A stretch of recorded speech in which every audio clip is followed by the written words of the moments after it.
In our example from the last movie, we took 3 steps, the first of which was to create the class definition. In the second, we created an instance of the class, and then we called one of the attributes of the instance, the tiddles object. Now, as well as calling attributes, we can also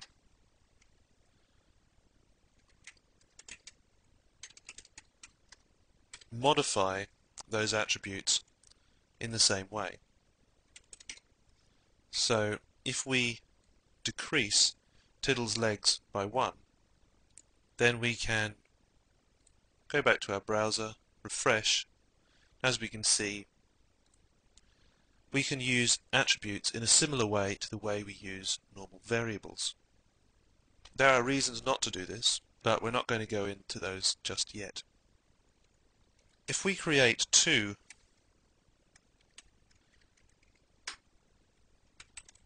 we create a Moggy cat to go with our Tiddles cat, and then we're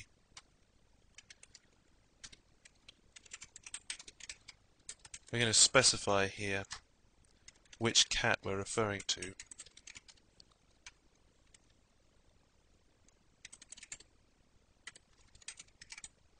And then we're going to go back to our browser.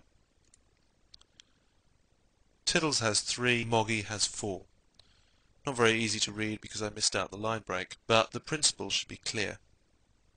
We can modify the instances of a class without affecting the class definition or any other instances of the same class. So this extends the ideas that we took on board in the chapter where we learned about functions. The reusability of the cat class is part of what gives object-oriented programming its power and cleanness. Now we can also add a new attribute to any of our objects. So if we want to, for instance, find out what color our cats are, we can specify that Tiddles is a black cat. We can even call what kind of class Tiddles was constructed from. Let's do that. Tiddles is a, and then we're going to use the color that we've just given to Tiddles,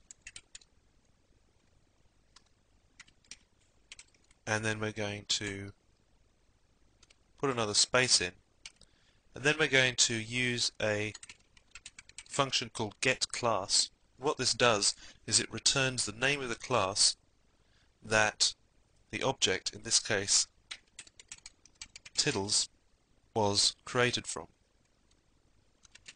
So essentially Tiddles is a color of the cat, we insert here, and then we insert the class name, the thing that Tiddles is and has, and then we give the number of legs.